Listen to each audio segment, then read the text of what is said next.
Hello everyone, this is Group 13. We are here to present our Phase 2. Our project is HotelEase, a smart hotel management system. Our team members are myself, Nithin Anumula, Revanth Kumar, Chaitanya Krishna Yadav, and Geetheswar Reddy.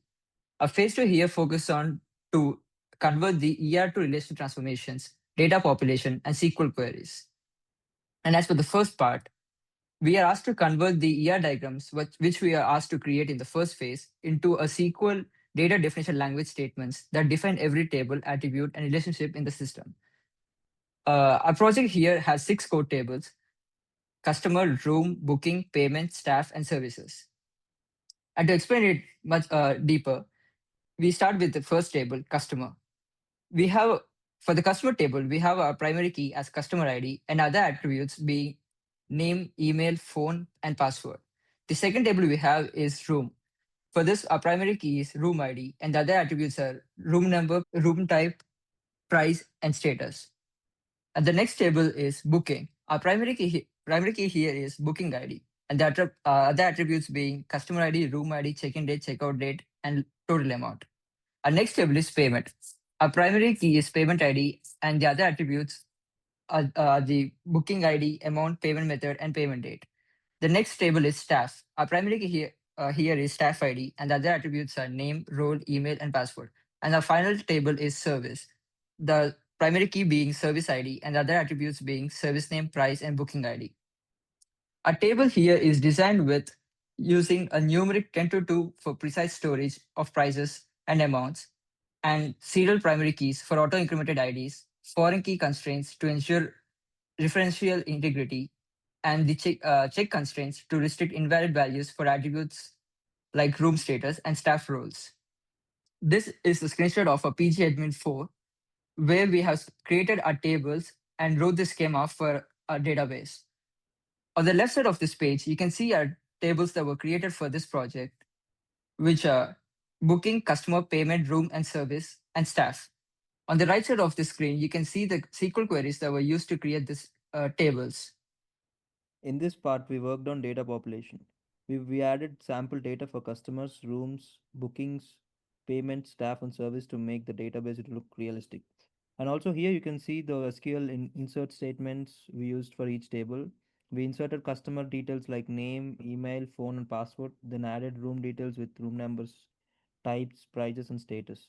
And after that, we created booking entries that connect customers to rooms, followed by the payment records showing the amount, method, and payment date. Finally, we inserted data for staff members and service like laundry and room service. This helped us fill the database and get it ready for testing. In this screenshot, we have written the SQL queries in the query tool of our database. These SQL queries help us insert data into the respective tables. Here, the select all command shows the data that is saved in each table.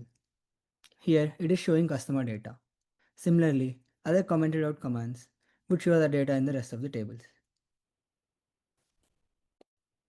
So the next part of our assignment was to show a real-time use cases of the SQL queries.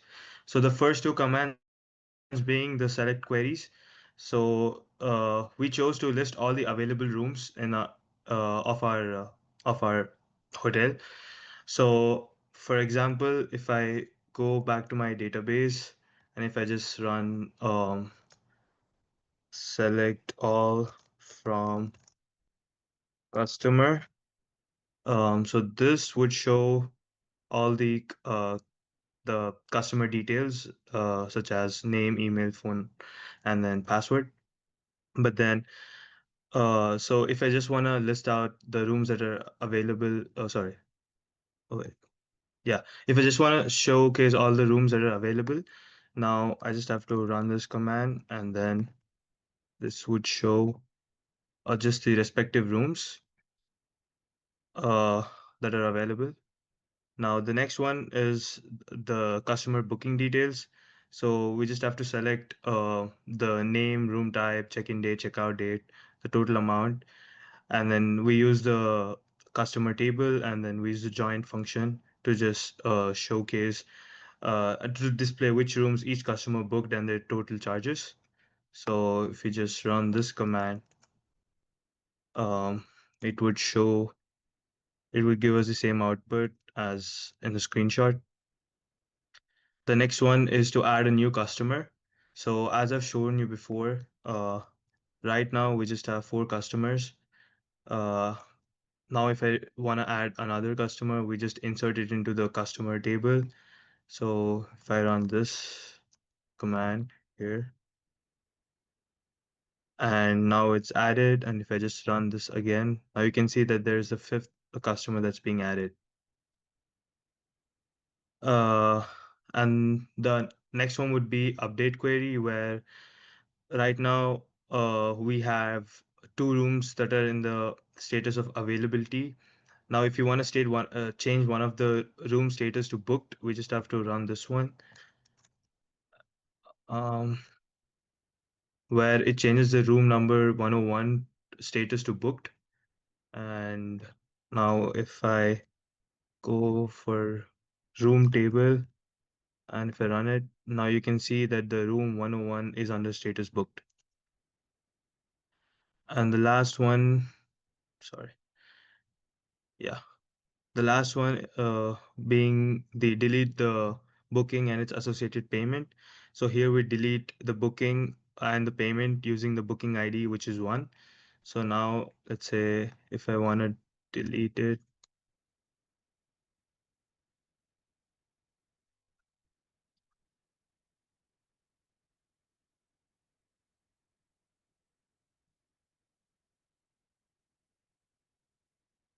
and now if I show the payment, now you can see that one of the payment is deleted and it just shows one payment of one of the rooms. So this is how we've used all our commands, and here we would have our YouTube demo link below. Thank you.